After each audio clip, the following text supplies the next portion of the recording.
And hello and welcome back. The intro didn't work very well. There was no music. We're supposed to have music, but it didn't work. So, hello and welcome back to the show. I'm Kevin. I'm Jimmy. I'm Dustin. Yeah, he's the Skype symbol right now. Having technical difficulties. Yes, we are. We're trying to get everything worked out here, but welcome to the show. And we have one viewer already. All right. So, Walker Stalker Con. If you're in the Unfiltered group and you see the message, the link, and all that, give us a call. We want to hear what you guys think of the Walker Stalker Con and what asshole himself, what he's up to now. If you want to blow some steam off, give us a call. Yeah, we're actually dedicating this episode to y'all tonight to kind of figure out what do we need to do to move to result in everybody getting their money back, or what should we actually do to James. I've known James for years now, and he was always a okay person in the start, and everybody kind of learned his ways. Yeah. When did you see the change in him? I think the change in him, basically, but hell, it was almost initially he had this kind of God complex, like he was a celebrity from get-go. Yeah.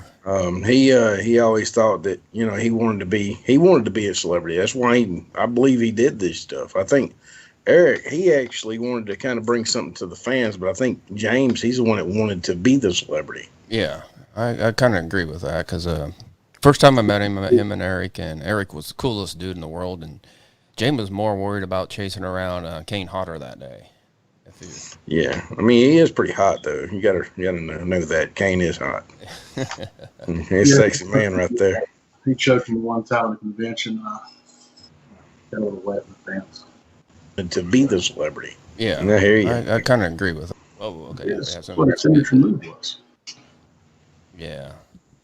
You know what? So, when did all the trouble start with the convention? I only went once, and then I got dragged into one. I might have never stayed. You know how that is. But when did all the trouble and all that shit start?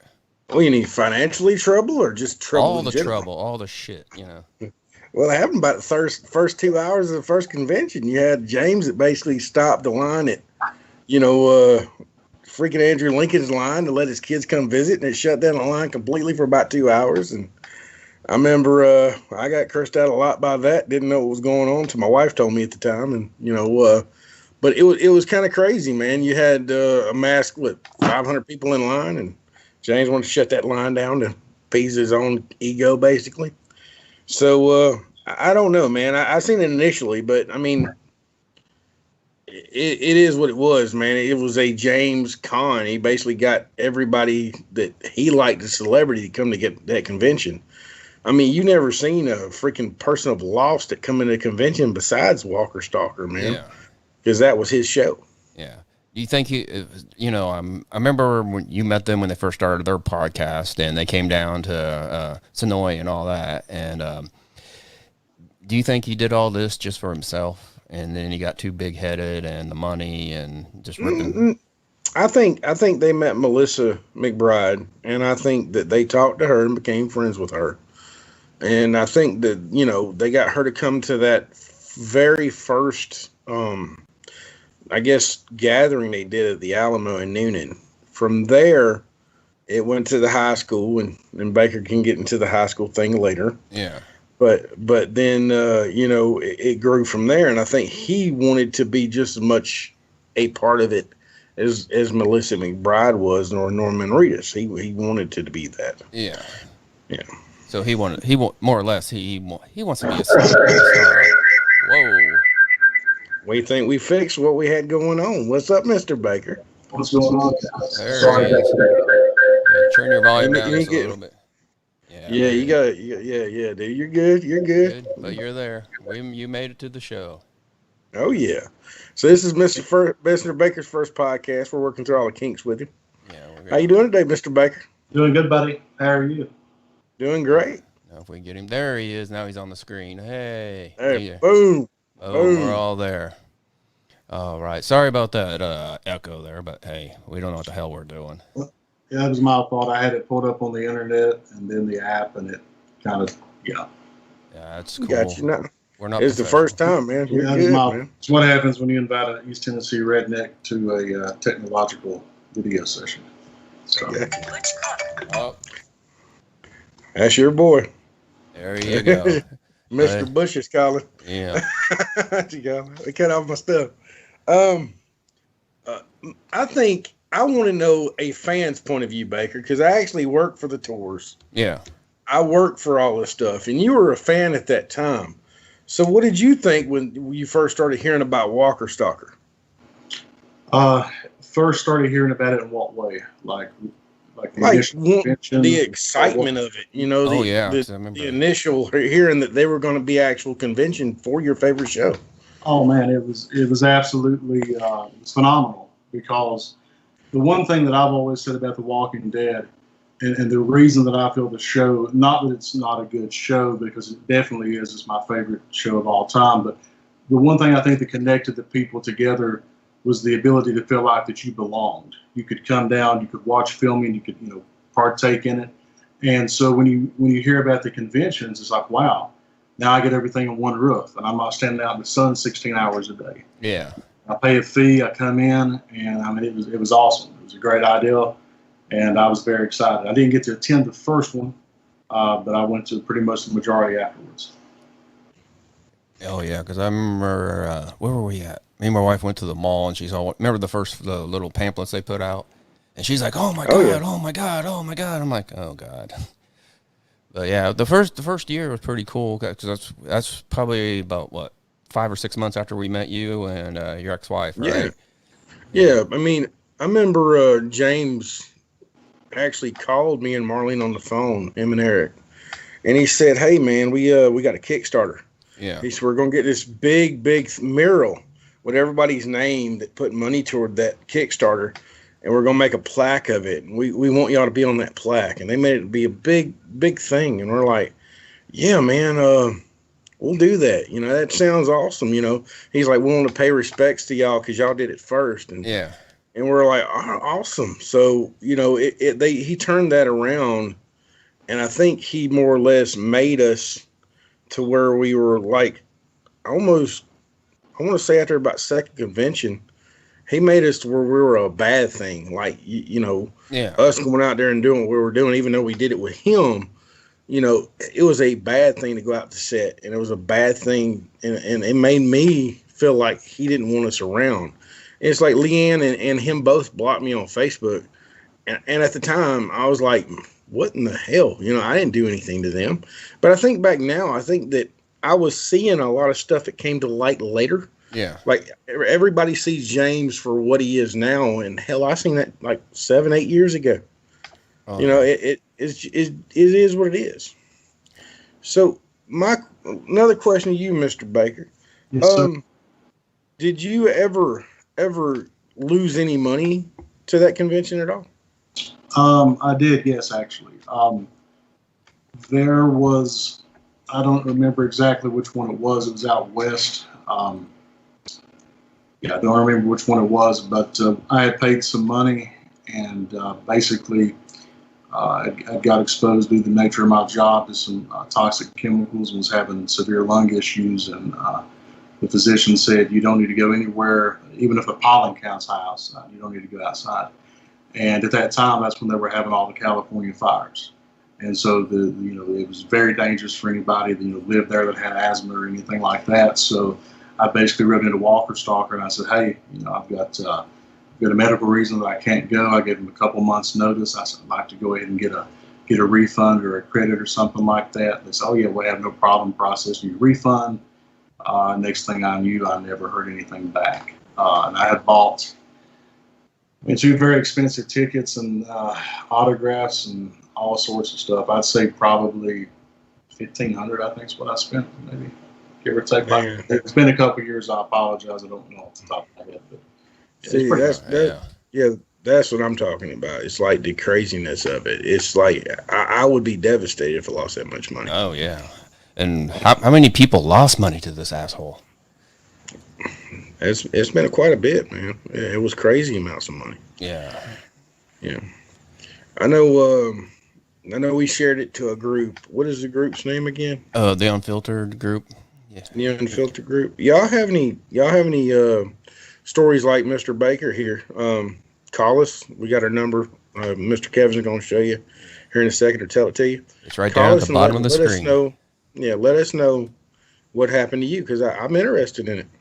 Yeah, because I've heard so many horror stories, and people have lost hundreds of thousands of dollars off these assholes, and I just don't get why they kept going back, and it's just crazy anymore. I mean, what was it? I read one story where this girl or this little boy saved up all of his money, birthday money, for a couple years to go to Walker Stalker Con and lost it all. Wow. So he didn't go to Vegas. He went to Walker Stalker. Yeah. Yeah. It gets, I don't understand it anymore, and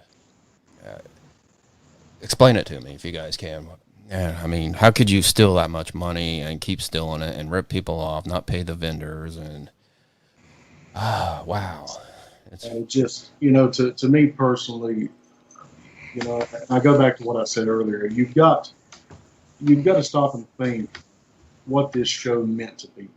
You had people that moved all the way from different states, different countries, just to be in Georgia because they felt a part of something. The biggest thing is people want to belong to something. And The Walking Dead gave them that. You were able to be there. You were able to watch film. And, you were able to meet everybody, make friends, people like you guys that I call family now.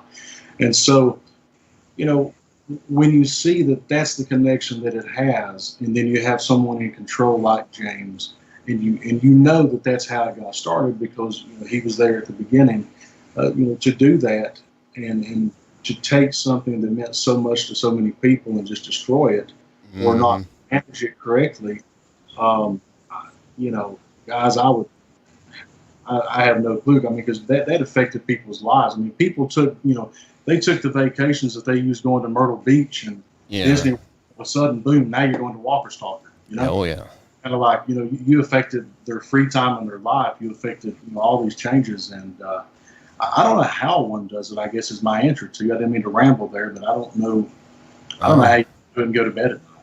I know. That's what I think, yeah. And one of my favorite things is going to Walker Stalker and seeing the people like never been there before, ever, walk up to that big sign that says Walker Stalker, and they were lit up with enjoyment. And it was like it was really cool to see them kids, man, or see the man and the wife that was there, or the couple that was there, just people alone. They literally was saving forever for that. Oh yeah, I mean, and I hope that I hope in my heart that they had a good trip, but some of them didn't, and that's kind of depressing. Yeah, because was it the second year when they oversold the tickets? Man, they were overselling from the beginning. Like I said, I was in line for Andrew Lincoln, man, and I worked that line for 12 hours, and it was nothing but pure hell. I don't mean to sound negative about anything because that con was pretty damn awesome considering the rest of them. I mean, being a volunteer at that convention was pretty awesome. You can go to the tables, and the celebrities would sign anything you had. I mean, it was that cool. And going to the next con, they considered getting an autograph from a celebrity being a volunteer as stealing. Oh, and, yeah. And it's like if that person and talent, that talented person, or what do you call it, the talent, gave you an autograph that day, it has nothing to do with the convention at that point. It's a gift. Oh yeah, because I got stuck volunteering second year. And how long did I last? How many people did I, the little justice? I think you lasted a day. I bailed out of it after about 2 years. Yeah.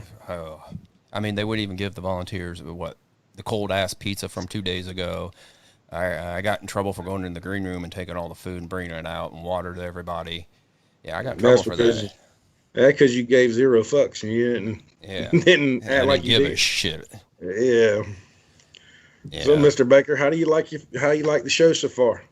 Hey guys, I'm privileged to be here. It just gives me another connection to The Walking Dead. And I think that you guys are doing a good thing, trying to give people a voice because, and especially right now, I mean, with everything going on with COVID, everybody's kind of been sheltered and enclosed, and people are looking for stuff to do. So this is exciting. It gives everybody a chance to hop in and tell their story. And also, I mean, you guys are kicking this off a few months before The Walking Dead comes back on in October. So hopefully by then it'll be a growing thing. I, I did receive something from a friend of ours, and you sent it to her. So I want you to tell us when the next episode of this last season is supposed to air. Let me check my date here very quickly because actually the what I had gotten has multiple dates on it. So basically, you've got October the 4th, the final episode for The Walking Dead is going to air. And right after that, the world premiere of The Walking Dead: The World Beyond, which is the new show that they filmed up in Virginia. Um, then the following week, October the 11th, you've got the premiere of Fear the Walking Dead, and then the second episode of The Walking Dead: The World Beyond. So the first 2 weeks of October is going to be very exciting and be filled with some fun Walking Dead stuff to sit back and watch on TV. Oh yeah. Well, oh, okay. There we go. Well, let's do our sponsor real quick. Go ahead. There we go. Hey, you're gonna be there this weekend, right, Jimmy? Yes, sir. I'm gonna be there this weekend. Walking Dead tours and events in Harleston. Did I say it right? Harleston. I gotta say it there. Harrelson, Georgia. Yes, sir. Harrison, Georgia. If you want to see Esco female, where some certain character died, I'm not going to mention his name because I can't. Okay, Merle. Okay, but if you want to come see the site where the governor killed Merle and Daryl cried, head on down to Harleston, Georgia, and visit. Come in and see Jimmy. He'll take you on a personal tour. That's The Walking Dead. Although there's one thing I can't show you. It used to be there. It was no longer there. Mr. Baker himself actually purchased it. The hook where the governor hung his gun up on. It's actually sitting behind him on his little thing back there. I thought He bought it.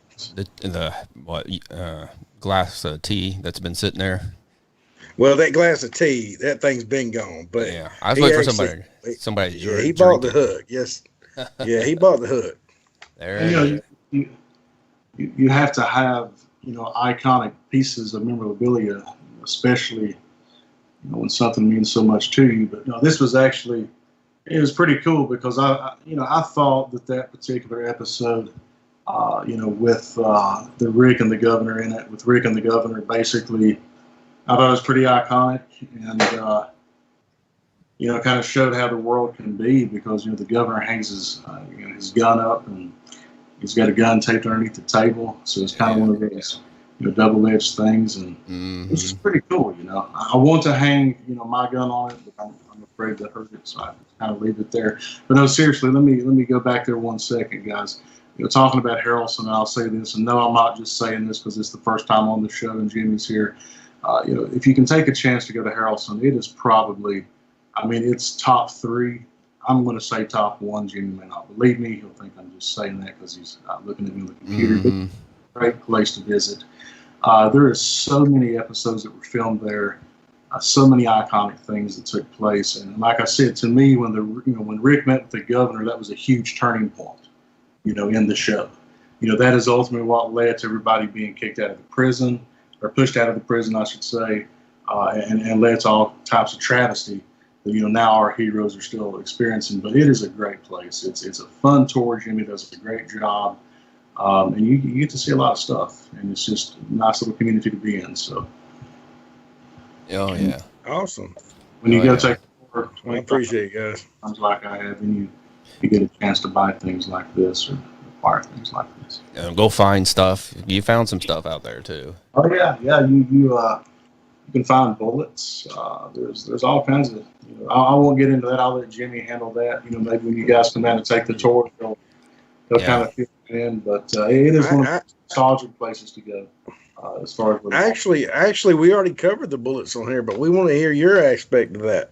You've done it with us. Oh yeah, well, it was like a kid in a candy store there for a while because, oh my God, you could not stop finding them. It was Yeah, like, Baker calls them relics, and it's like a kid in the candy store. yeah, Sometimes it's funny. Oh man, listen, this is true story. There are times up here, based on work and daily life and everything, I would just leave Tennessee to come to Georgia to find bullets. You know? It was a hot. It gave you a part of the show again, another connection because I felt like I belonged in some weird way to the show as a fan because I got the chance to see things for the first time. But yeah, am I allowed to tell my funny bullet story with You can tell anything you yeah, want. with my buddy Jay? So and people probably would drive by me and Jimmy on the side of the road, and they probably well, what are they doing? Because we were always respectful. I'm not encouraging anybody to go tear up property or start digging for things. Please do ask Jimmy or Kevin about bullets. Do not go and start digging up stuff yourself. You can get in trouble. Anyway, Jimmy and I would start digging for bullets, and people would drive by, and they would be like, I don't know what these guys are doing. But this one particular trip, I took a buddy of mine with me. It's a great guy. He's here in East Tennessee, and we're down there. We've got a metal detector, and we're going down to one of the iconic scenes where Eugene shot up the army truck, and we're looking for those bullets because I like the older bullets. It takes us back in history. Well, anyway, we'd been out there watching probably 2 hours, 3 hours, give or take. Yeah. And so my buddy was into the show, but he was not into it like me and Jimmy and you are. And we started digging, and every time he was very excited at first. I mean, man, he was like you said, like a kid in a candy store, right? So we're digging, and we start finding pop cans. Okay, it's like 30 minutes into it, we find the first pop can. 45 minutes into it, we find the next pop can.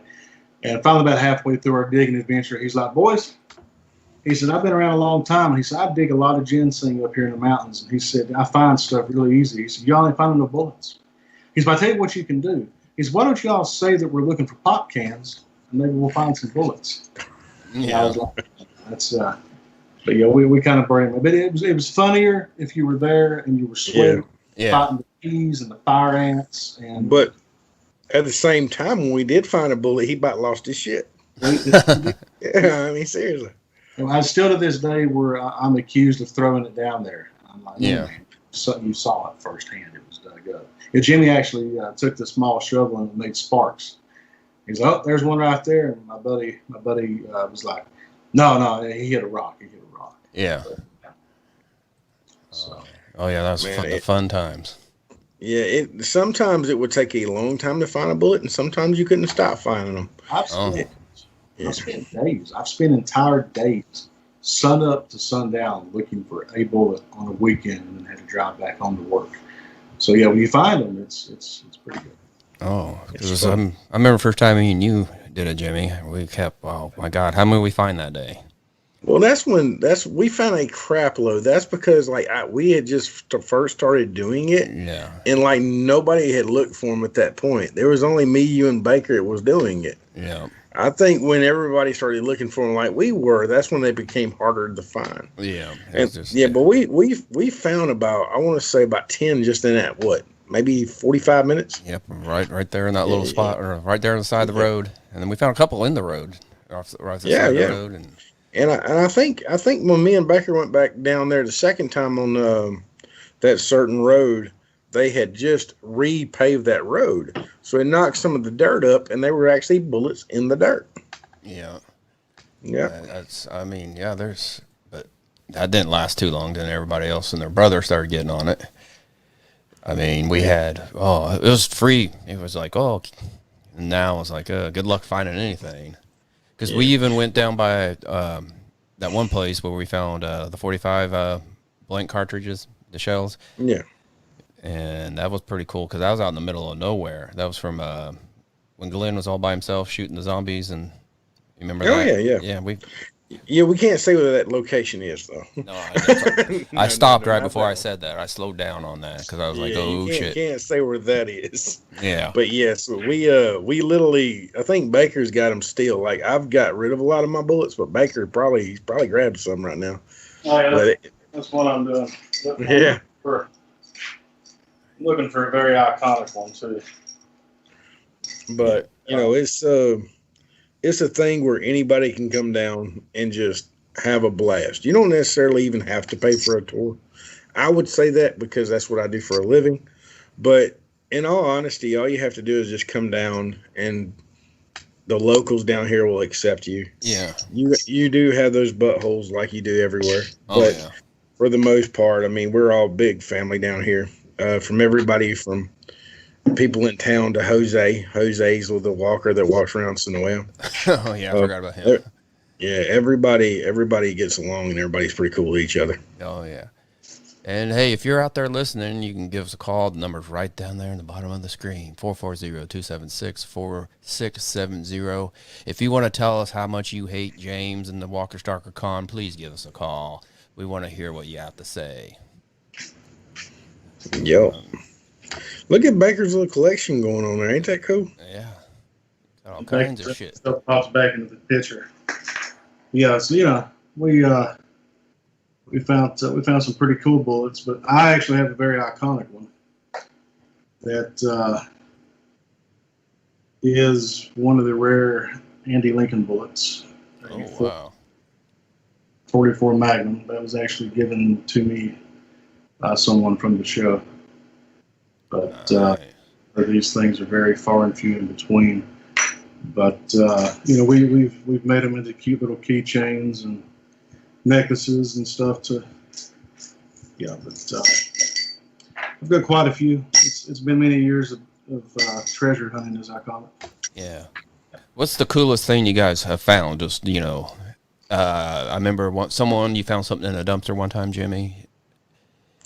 Well, I found a Walker mask and in the dumpster. It was actually the plastic molding for the Walker mask in the dumpster. Now, me and Baker was actually out at set, and they had actually stopped filming. I still have it. Yeah. I will pull a Baker here. I've never done this, but I'll pull a Baker real quick and show you the mask. Hold on 1 second. Pull the Baker, and I'm going to tell the story as that. Does that Go work? ahead. All right. Yeah. So Jimmy and I were out, doing some, we're looking for bullets actually, and doing some sightseeing, and with a good friend of ours, Emily, who's a huge fan of the show, and we're out about passing a nice summer day. And in this particular area, they had filmed in a subdivision, but it was on the back side of the subdivision, and at the particular time, there was only one way in and one way out because they were doing construction on the road on the opposite side. So you literally had to go and take these little back roads to get back there to this side of the subdivision. And it was the scene actually where you see Morgan leading the Saviors through the fence line in the street, and all of a sudden the zombies start rolling down the hill. And, the Saviors run off and everybody escapes. But we had started out looking on the hill, and there was something purple. Yeah. And Emily was like, "What's that up there on the field?" And then you looked over and you saw another piece and another piece. And Jimmy said, "Well, they did roll down the hill. Do you think that's some of their clothes?" And I said, "No, they're going to, it's not going to be." And sure enough, it was actually some of their clothes. And as Jimmy and I were walking, Jimmy was going down the street or walking up behind the hill. Thank you so much. I had to get some water. I apologize. Anyway, as Jimmy was walking up this way, Baker's trying to climb this hill. At the time, the hill looked kind of not steep until Baker got 3/4 up it, and it was very steep. But that's where Jimmy had saw the mask. It was actually part of the mask that they put on the walkers as they were rolling down the hill. And a lot of folks don't, realize that in The Walking Dead with the mask, Yeah. if you're an up front zombie and you're going to be, getting some good screen time, they're going to give you a very good makeup session.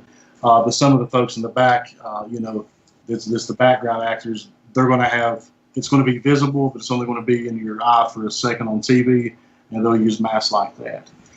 We did turn it into the theory that was a Whisperer mask because we'd heard about them, knew from the comics, and we turned it into everything. I researched what it was. It was pretty cool. Pretty cool laying up there. Now, let me ask you, did you guys try it on? I don't remember. I did not. I would not. I still would not. I could see you guys taking turns trying it on. Yeah. Let me try it on, man. Take my picture. I don't know if you can see it. It's kind of meaty. It's looked like I went to I guess went to Kroger and grabbed a pack of meat. Yeah. It's meaty, Oh, wow. but it's latex. That's pretty cool, though. Yeah. It's the thing, even for being a background actor as a zombie, that kind of detail in that just goes to show you how much heart they put into the show as far as Oh, yeah. what the greatest for us. But it's pretty cool. Well, I talked to one of the walkers about it. I'm not going to say his name, but he looked at me and said, "Oh shit, somebody's in fucking trouble." And I was like, "Well, ain't gonna worry about it. I won't say nothing." Yeah. Shit. Yeah. So, and now we're on the internet live. So hey, nobody knows where it's from. Nobody knows where it's from. It's all good. Now, okay. Well, they do now. Well, Baker told the whole story. It's all good. That's how we do it, though. Look, everybody else broke rules. We're the good guys who break rules. We break it in good ways. And it's been like 8 years ago. Nobody's been 5. Nobody's going to go back. Are you gonna get a call from one of the private eyes from AMC now? Yeah. It's gonna be, Hey, where's my mask at? Sir, we need that mask back. We got to throw that in the dumpster. Nah, it's mine now. No. Oh, that's funny. Hey, if you're on Facebook Live, coming from the Unfiltered group, please hit us up on the phone and give us a call at 440-276-4670. We want to hear, if you want to bitch about James Frazier, this is your place. You can do it. We want to hear what you have to say, so give us a call. Now, getting into someone, we need everybody that knows Lisa Dupree to get her to start talking to us more. She's as much as part of the show as me and Kevin or Dustin are, but she's too scared to come on the air. So I need y'all to say, "Please, Lisa, we want to hear from you."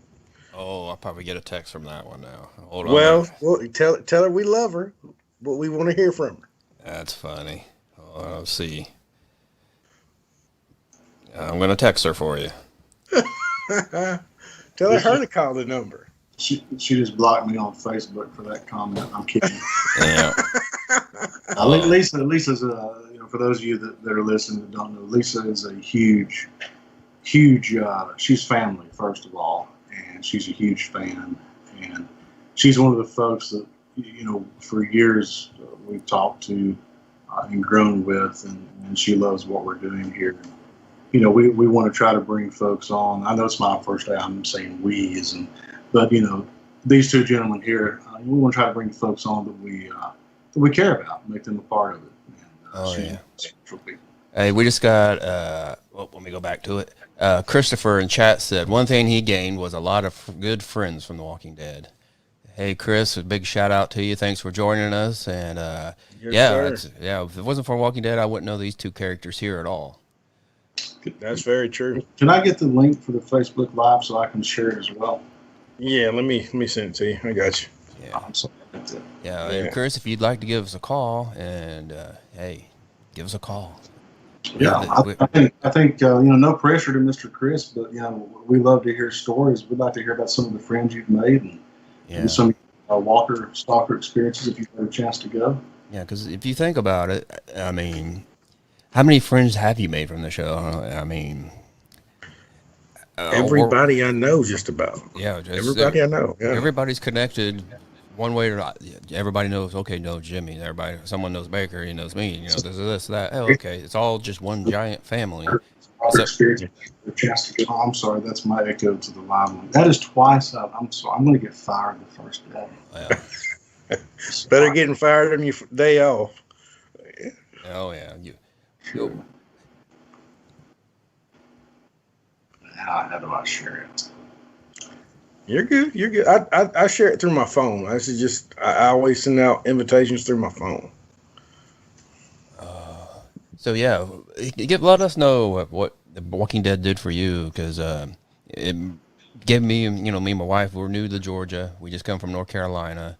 I just retired from the Marines, and we came to Georgia, and the first thing she did was like, "Oh my God, The Walking Dead is filmed here. We gotta go." And it was probably we went to Sonoy, and then about a week later, that's when we went down to Grantville and that's where we met Jimmy and his ex-wife down there doing the Clear Tour, and from that day on, we became friends. Yeah, I remember Holly walked in, and her exact words were, "Oh my God, your dad looked David." I looked at Marlene. I'm like, "Who the hell's that?" She's like, "I don't know."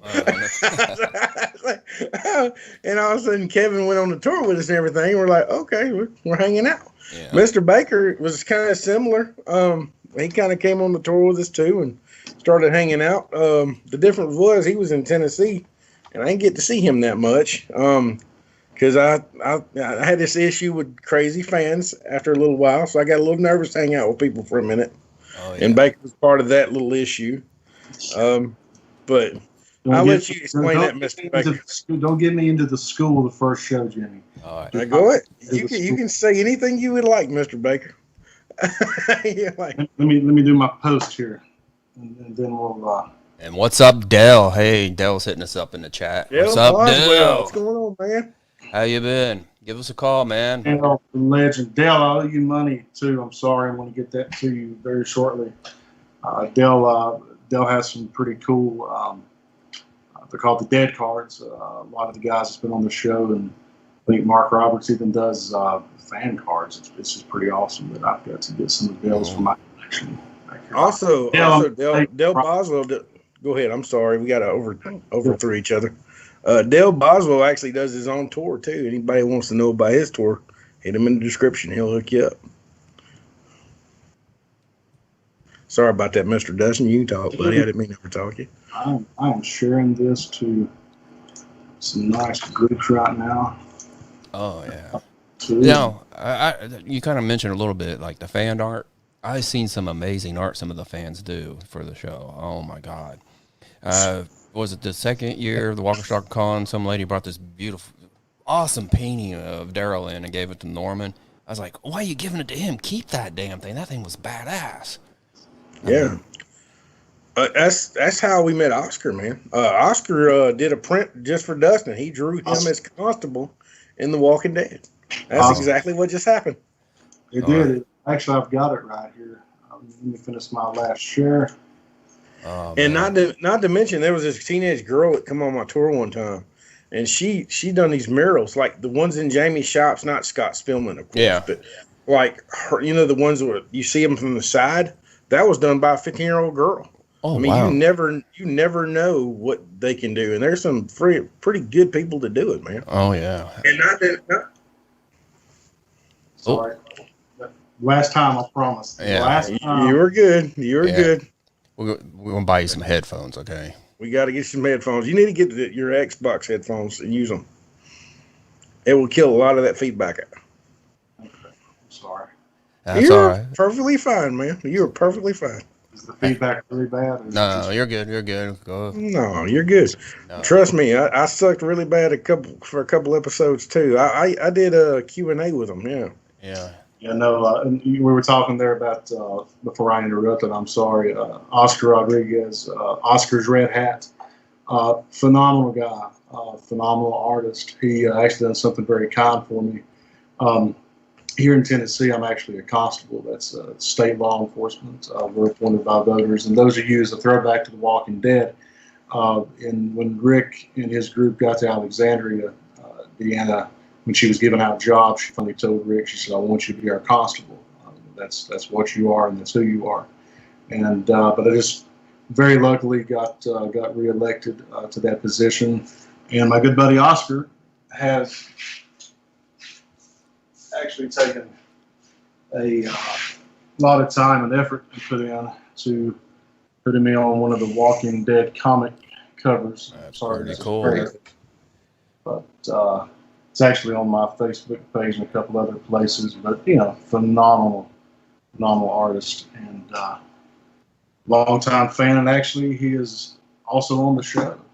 He's played several roles as a whisperer. A featured whisperer, Walker. He's in Zombieland 2. If I left out anything, Oscar, and you see this, I'm sorry. I forget, man. You've just done so much. I can't think of it all. But, yeah, he's got his own IMDb. He's on IMDb now. He got his own credits. He's doing good. Oh yeah. Now, here's a question. Who was the first cosplayer for The Walking Dead you guys saw? I kind of think I know that Jimmy's answer, but I'm kind of interested. Who's the first person you guys saw actually cosplay, like anywhere? Go ahead, Mr. Baker. I'll let you handle this one, and I'll answer it behind you. Because I already know Jimmy's answer. I bet. If you have an answer, you go ahead. Let me think here for a second. I got to think about that one. That's one of the stumped questions. I remember when I did the Granville tour. We used to have people that just came through the door dressed up, man. And I remember the first ever time I was down there, and of course you have always got your Norman and Andy's. Always got your Ricks and Daryl's, okay? Yeah. But this girl come in there, boy, she had the zombie junk going on. She had her arms doing all kind of crazy stuff, and she had this little animatronic guy hanging off of her. Yeah. And this thing would sling over and everything. It was a zombie, and he would try to bite you and everything. Oh, okay. I remember that. Yeah. And that was the craziest thing ever. I was like, what in the world? I actually went up to her and, played with it and everything. And there's this other woman. She had a zombie baby. She would literally carry it around and act like she was feeding it and everything. But I think the most iconic one that made me double take is a guy that looked like Rick Grimes, man. I was going through downtown Sonoya, and I've never got fooled by any of the cosplayers ever. Yeah. But this guy, he literally threw me off, man. I looked over, I was like, oh my God, it's Andrew Lincoln. And it was not. It was him. I was like, I can't remember this guy's name to this day. Yeah. But he threw me off really, really big. Oh, wow. Yeah. Some of the cosplayers are really good, and they look, yeah. They're the time and effort they put into it and the money they spend. Just wow. I have an answer, too, for your question. And this is actually thanks to Jimmy. I feel so bad before I even start this because he's a dear friend and hung out with us for a long time. Jimmy, our friend, our Korean friend that. Yes, that's what I was going to say. you talking about Day? Yeah. Thank you. Yeah. Day, I love you. If you see this, I'll not forget your name. I was just like, my mind went blank there for a second. So, one of our first experiences going down to look at filming and meeting some of the cast with Jimmy. We parked over near the post office down in Griffin, Georgia, and walking down the street. And all of a sudden, and keep in mind, I had never been there before, right? So yeah. I don't realize, that, here's base camp, and then over here's filming, and there's a fence and this and police. So I'm walking down the street after I parked my truck and I dropped everybody off, and there's Dave just kind of like walking down the sidewalk. And all I see is the back of him. And I'm like, well, holy shit, Rick Grimes is just walking through town here. This is all, okay? Oh, yeah. So all of a sudden, I turn, myself into the speed walkers as you see at the mall, early morning. I'm going down through there and, I get close to him and I see Jimmy and I'm looking over and I'm like, Jimmy, is that Rick Grimes, And Jimmy starts laughing at me. But that is probably one of the first cosplayers I saw, and super guy, great fan. That's funny. Oh yeah, first person I saw was Day too. I was like, what? Is that a guy trying to be Glenn the Sheriff Rick? That's what I thought at first time. Man, the first time I ever met Day, we were in Morrow, and Irony Singleton had this book signing. This is before I was even stalking, man. I remember Marlene wanted to go to this thing, and we were sitting in line waiting for Irony to sign our books and stuff. Yeah. And freaking Michael Rooker walked in the freaking front door.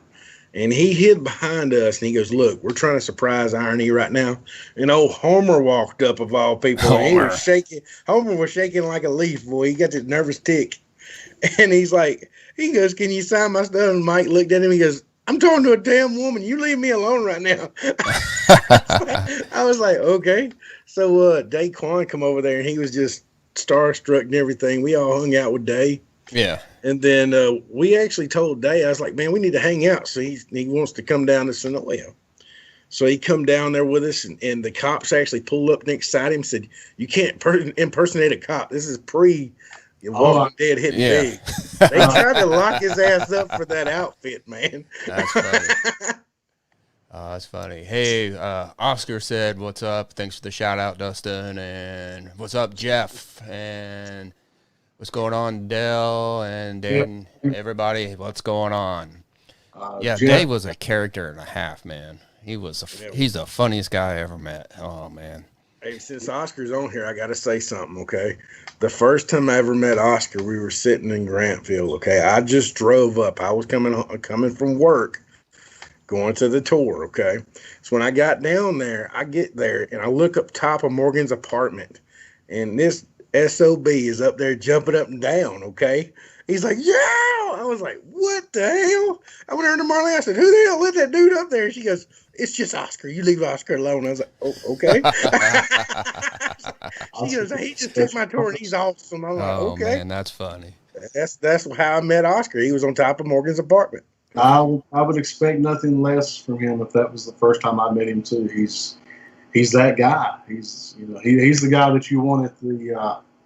He's the guy you want around. He's fun. And a little bit of love out here too to our boy Jeff Wagner who chimed in. Jeff is also a whisperer on the show. And he's played multiple roles as well. And I apologize again if I don't credit everybody like I'm supposed to or should. But yeah, Jeff's in the show, so thank you for chiming in and being a part of this with us as well. Oh yeah. No. Let's hear some of your funny stories from out stalking. Let's hear one of yours, Baker, because we've heard probably all Jimmy's. I mean, I ain't got all of them, but go ahead. I know. Baker. We're saving some of the good ones for later. One of Baker's funny stories. I want a list if I'm lucky enough to be invited back. I want a list of questions for next time so I can be prepared. Yeah. A funny story. Well, in all fairness, Jimmy did tell me a week ago. I just didn't think about it. I was going to get asked questions. A funny story from. Oh, okay. Okay, I've got one. So it's right when they brought Alexandria in. And let me go ahead and apologize up front. I am bad with dates and specific things. So, Jimmy, you can add in where you want to here. But I don't know if you were there that day or not. But anyway, it was right when Alexandria was first put in, and they were filming there. And I forget. I don't know the kid's name or anything. I saw him around town a couple of times at filming. I think he and his family traveled in. But he was an older person, like an older kid, I should say. Probably, I don't know, probably early 20s. But anyway, we were sitting there watching filming, and he really thought, in some semblance, that the characters stayed in character form in real life after they were done filming. Yeah. Okay? And so it devastated him that they were wearing normal clothes back across the street, and that it was, and I forget, Daryl didn't have his crossbow, they were leaving in their cars and things like that. But I was sitting there watching this, and again, it goes back to what I said earlier, the connection. It was funny in a way to watch this guy just self-destruct right there. Oh. It's like being 20-some years old to like this infant that was like, this is not what it was supposed to be. Mm-hmm. Supposed to leave on his motorcycle with his crossbow and ride down. He's not supposed to get in that, that Jeep or whatever he was driving at the time. And I'm standing right near the guy, right? Yeah. As I'm standing there, some of the, I guess, producers or whatever, some of the people on the show, they're walking over to a different parking area. And this guy's raising absolute immortal hell. Okay. Daryl didn't leave on the motorcycle. Morgan's not carrying his stick out through there. and so I'm trying to like edge away from the guy. And there's a tree on the side of me, so I can't get away too far. And he's just going chaotic over this because I guess he wanted them to go ahead and continue their character in real life. And yeah, so I'm going to tell you a funnier one, but that's the first one that came to mind. If it wasn't funny, you had to be there. Oh, that's kind of funny because I could see him taking his crossbow home from work. No, I got a great one. Okay, so and this one person I'm close to is probably going to hate me if they ever see this. Just don't mention any names and you're good. I got you. Oh, trust me, she's going to know. But anyway, so right as we started coming down, I was privileged enough to bring a good buddy of mine, Chris, down with me, and it was his first trip. Okay, and like everybody else, you're running into the store to buy the big poster books to get autographed, and you're everything you can get. We're going to Walmart, getting our Sharpies. We're making sure we got the extended battery chargers and everything. Well, I'd probably been down, what would you say, Jimmy, a year before Chris started coming down, maybe 2. So Yeah. I kind of, saw people. I didn't know everybody or anything, but I kind of saw people. And we had came down, and I particularly saw these 2 girls every day. Every time me and Jimmy were there, they were there. And we just, wave and say hi or whatever. Didn't really know a lot about them at the time or anything, but they were there every day. And they always had like some kind of like a gift box or a package. Oh, hell no. Oh no! Oh, I know what you're talking about. Okay. So- Oh. Hell no. So anyway, I'm gonna take my headphones off on this one. Oh. Hell no. and me and Chris, and of course, I'm pumping Chris for it the whole time. We're leaving and we're going, we're leaving and we're going down to, where they're going to be breaking up from the studio and driving by, and I got Chris with me and he's all fired up, right? So we get out of the Jeep and we've got like this little poster book. Me and him both had one, right? And there was very minimal people there, but it just happened to be these 2 girls were there, right? Same 2 girls. And so keep in mind, for filming the past year that I saw them, they had poster boards and banners and gift boxes. Again, especially we love the gift boxes. But anyway, we had these little poster books, and we're walking over, and we just kind of got them like this right here. We literally got accosted by these 2. Put those poster books down right now. You're going to look like a crazy fan. Poor Chris stops in his track, right? Chris is like, I don't know, 6'2", 250 pounds, big guy. He just stops and freezes, literally lets the book fall. I'm like, no, man, you can pick your book up. It's okay. It's okay. They're not going to do anything. But we got accosted because we had these 2 little poster books. But it was funny because on this particular day, I know that another gift was given by one person to someone, a particular actor. I'll say what the gift Yeah, is. you when you're already, done. you already I'll told get that. it. You told that So story. I'm going to tell it again. It's fine. Yeah. They're going to cost us for a Sharpie and a book, and but it was funny in the moment because it was totally, we were innocent. And, All right. I'll just say it because I'm not afraid to, okay? The girls in perspective, okay? One of the girls had a box. The other girl really didn't have anything per se. But this one girl had a box and like an envelope, okay? So she went over to Norman and said, "This is for you." Norman picked the box up, opened it up. It was a portable pussy, okay? Yeah. That's exactly what it is. He looked at me. He kind of looked at him, and I'm like, "Can you please sign my shit? I got to go." And then she handed him this envelope. And she said, "Please don't open it right now. It's for the portable pussy to use later." And I said, "Fuck this. I'm out." And I literally walked back to my car. I was like, "No, man. I'm good." I was like, no. Yeah. Oh, I remember. Oh. Yeah, Thanks for putting that in my memory. Yeah. But we seen these girls in particular were there all the time. And they have grown on me since then. And I think they've grown on you too, Baker. But they were mean as firecrackers before this. I mean, they really were. They were mean as hell. And I think a lot of people put us in there with them because they were mean. And, we had no control over them girls. Oh. They didn't want us there either. Yeah, they did. Oh.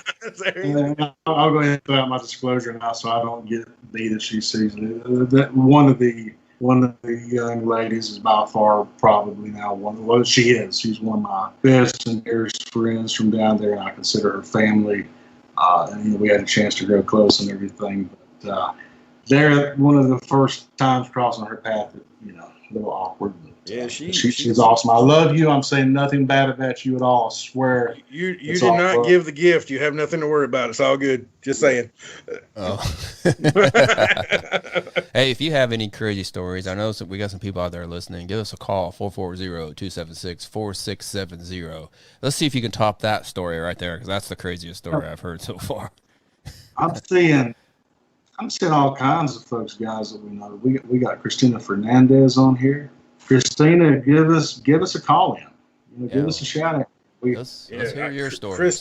Christina's got some whoppers, and I'm pretty sure Oscar does too. To be honest with you, Kim Raker. Kim, call in. We would love to hear from you, baby. Yeah, we'd love to hear some of your crazy stories because, that was one of the worst ones. Hey, something we went over last episode. How about we talk about the end of the year party, as in when Baker was there, like the rap parties. Yeah. I want to hear Baker's perspective on the rap parties. Oh Lord, My perspective on the rap parties. Man,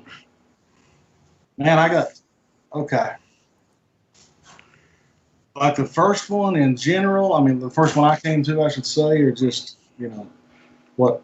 The funniest moments or the most fun moments? Oh, the funniest the moments? most memorable, yeah.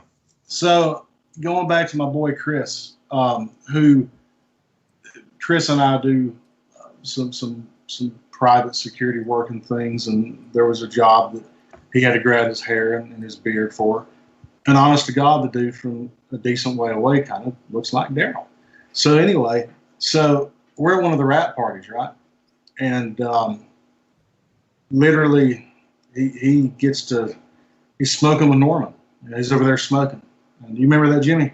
Mm-hmm. Chris is smoking. They had like a little designated smoker section. I'm like, man, I said, come on, you're going to miss something. You don't leave me. So, stay right here. So-and-so's going to walk by or whatever. I look over like 20 seconds later, and there's Norman standing right beside of Chris, and they're sharing cigarettes and smoking. And I'm like, I need to start learning how to smoke, I guess, to get over there. The rap parties, though, were a huge thing. I mean, you had mixed people with the cast. I mean, some would stop and show you love and appreciation. Some was hurriedly to get in.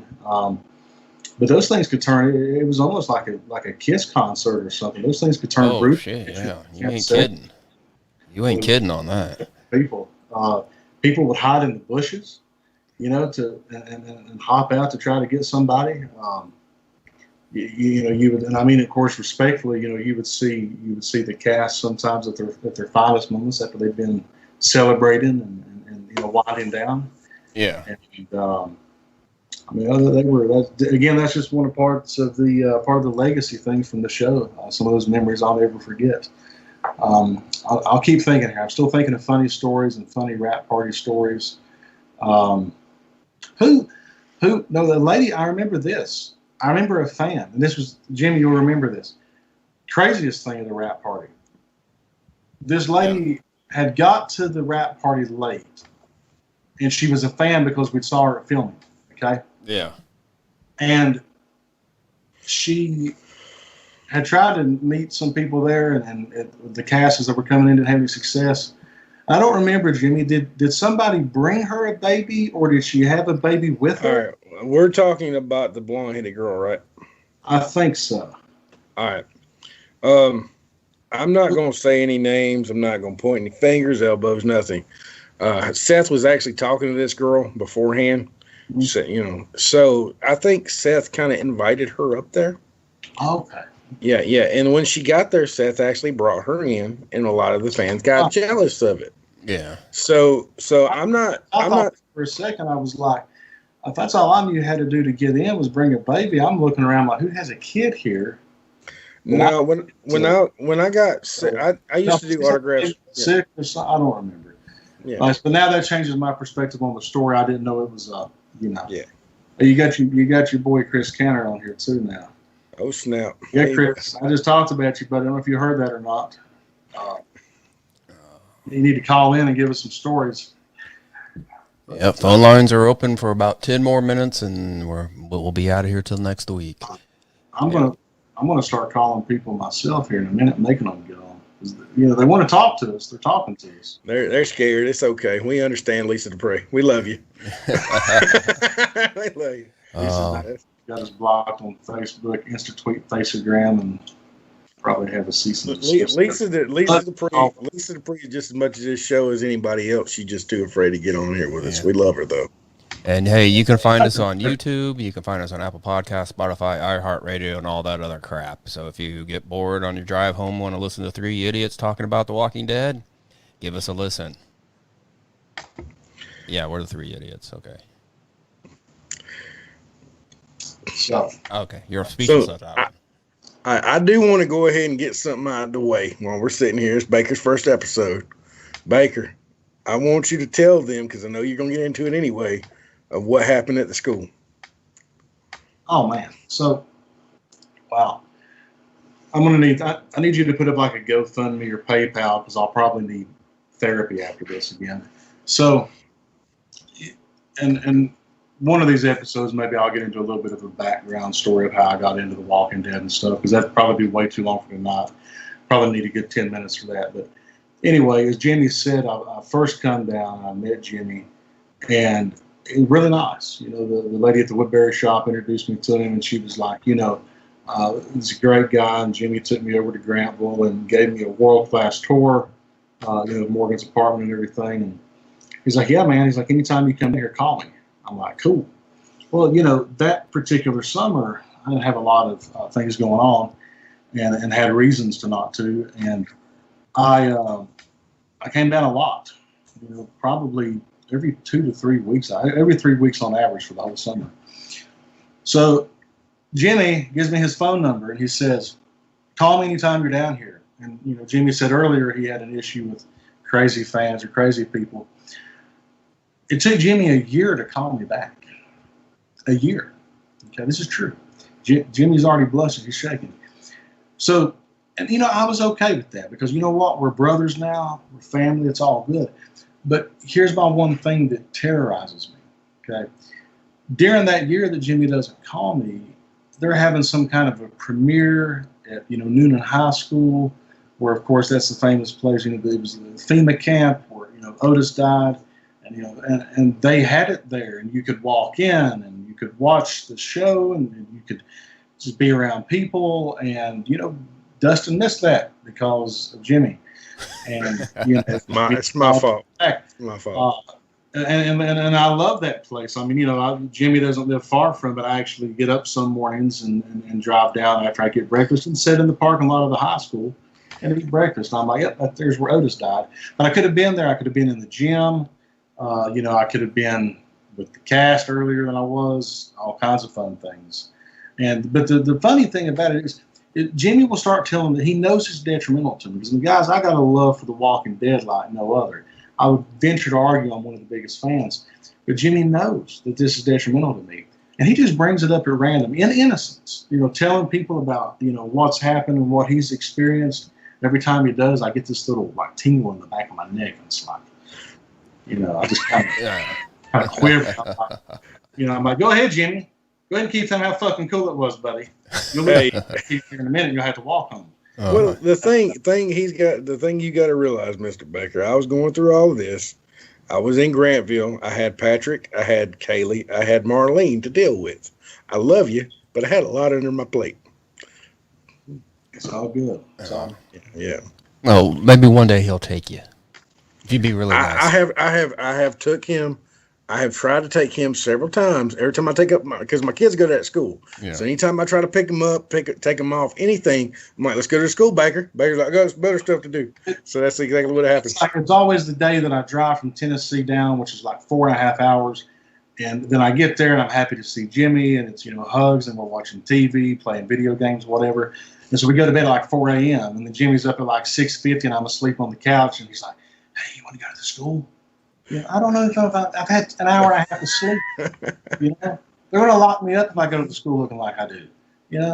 Because I haven't sleep. I look like a drug addict probably. It's all right though. But I wanted to go ahead and get the story out because I love you. And I knew it was going to come out eventually anyway. You would not have any other way than to bring it up on the podcast. And you don't have to tell every fan that comes down and takes your tours. Do you tell them about the school even when I'm not there, or do you just wait until I'm there and tell them, oh, yeah, by the way, there was this little small thing at the school. It was not a little small thing. It was a huge thing. All right. The school, the rap party. Okay, let's go over this. I worked for the school system. I did not work for Walker Stalker at the time. They hired me on. Sorry, I got weird stuff going on. They hired me on to basically manage the school, make sure everything worked properly, and make sure everything goes functionally fine. So I asked James and Eric at the time, can I bring people on? I did not think about Mr. Baker. I am sorry. I actually brought only Marlene, Trey, and Trey's sister, which was our neighbors, on at the time to help me with chairs. That's all I was thinking about. I wasn't thinking about watching the show. I was thinking about those chairs. I had 250 chairs to put up and take down. So when I did that, are you okay, Mr. Baker? You didn't think I didn't think about you at that time. You didn't call me for 6 months after that. I know we're having. Oh, See, I feel like you like my girlfriend. I love you, Baker. I have to call people on their shortcomings. It's okay, but the thing was, I worked the event. I had to for the school. I got paid a good little amount of money, and I literally like cleaned up and stuff. I did enjoy the show at the time, but it was not necessarily. They got to enjoy it. I got to be there. That make any sense? I had to work. well, Lisa wants you to know she hasn't been to the school either, Dustin. I just saw. I actually, Lisa. Oh dear God. Yeah. Hey, you got a school bus we can borrow, Jimmy? We'll just load everybody up and take them. Look, during this COVID thing, I can't take anybody, but when school opens back up, I'll take you up there. I promise. Lisa, let me say this, Lisa, only because it's you, Jimmy, you owe Lisa right here. The fact that you are one of the people that hasn't been to the school, Lisa, makes me feel better in a sense because I want to experience that with you. You know, field trip is what I'm thinking. Jimmy needs to work on that. So I feel a little bit better, Jimmy. You know, for the first time in like 7 years, I'm not 100% upset anymore. I'm only like, I don't know, Lisa probably got it down to 50% right there. One comment. Damn. Thank you, Lisa Dupree. Oh, that's funny. All right, gentlemen, we're about out of time here. We went over about 6 minutes already. It's already been an hour. Can you believe that? I've had fun. Yeah, Oh, yeah. Yeah, actually. I want a big shout out to everybody in the chat. Thank you. And we didn't have anybody to call, so maybe next time we'll get somebody to brave up and give us a call. And we'd love to hear what you have to say. Maybe Lisa Dupree. Just saying. Lisa, give us a call. As our great friend Oscar Rodriguez just asked when we're going to have some background on the show. Like I said, Oscar's been on the show. I guess. Kevin, Jimmy, if you can answer that. Of course, Oscar's always welcome anywhere that I am. So I'll be honest with you, and this is probably Kevin's point of view too. Oscar, you're just as much as family as anybody else. You can call me and be on the show anytime you want to. Yes, you can. Yeah, anytime you want to be on here, feel free to call the number. We can actually have you on here. We can actually get a fourth box up here and have you on the show too. Yeah. Yes, we can. And if you like what you hear and you think we don't suck, join us next Saturday about 8:30. If Baker gets his shit working, 8:36. Saturday or Sunday? Sunday. That one day. When the show comes back on, we kind of need to drop the time back down to like 7 or something. That way, it won't interfere with the show. Yeah, I love you guys, but I can't miss. I would cancel my own funeral for The Walking Dead. All right, gentlemen. Until next week, I'm Kevin. I'm Jimmy. I'm Dustin. Thank you, guys. How many walkers have you killed? How many people have you killed? I'd like to have a calm discussion on this topic. Think we can manage that? The world ended. Didn't you get the memo? We ain't even having this conversation. So long. Hey, mister, you even know what's going on? Music. Come down here, let's All right, I'll see you. have that talk. Hey, you alive in there? We got a mission too. It's keeping that man alive.